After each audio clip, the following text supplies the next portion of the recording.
Hello students, welcome back. In today's lecture, we'll discuss white blood cell disorders, or leukocyte disorders. For this lecture, we'll only need a very few components. We'll need our 1 millimeter cube, which represents our microliter, and we'll need the white blood cells. We've already drawn these components, so let's show them here.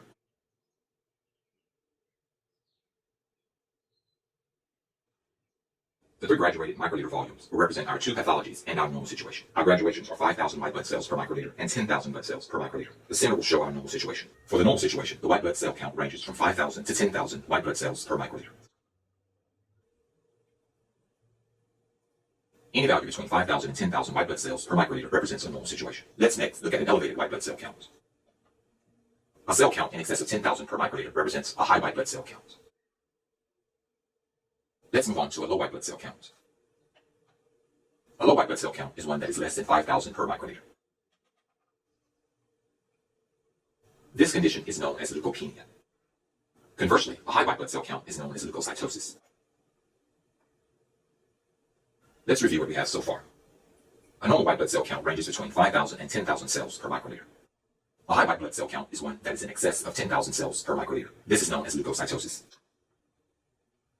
A low white blood cell count is one that is less than 5,000 cells per microliter. This is known as leukopenia. There are several causes to each of these pathologies. However, I'll only mention a few of them. Let's start with causes of leukopenia. The first cause of leukopenia that we will mention is heavy metal poisoning. Among these heavy metals are arsenic, lead, and mercury. Another cause of leukopenia is infectious diseases, among which are measles, chickenpox, influenza, and AIDS.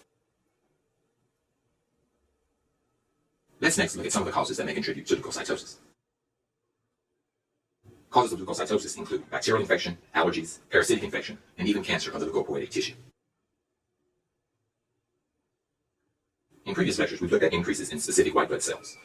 Specifically, bacterial infections lead to high neutrophil counts. Allergies and parasitic infections lead to high eosinophil counts. It is not useful to look at the total white blood cell count to determine pathologies. A differential white blood cell count would be more useful in this situation. Cancer is a condition which leads to extreme leukocytosis. We'll explore this in more detail in the next lecture. This concludes our first discussion of white blood cell disorders, or leukocyte disorders. In the next lecture, we'll discuss cancers of the leukopoietic tissue. And so that concludes this lecture. I hope that you've learned a lot.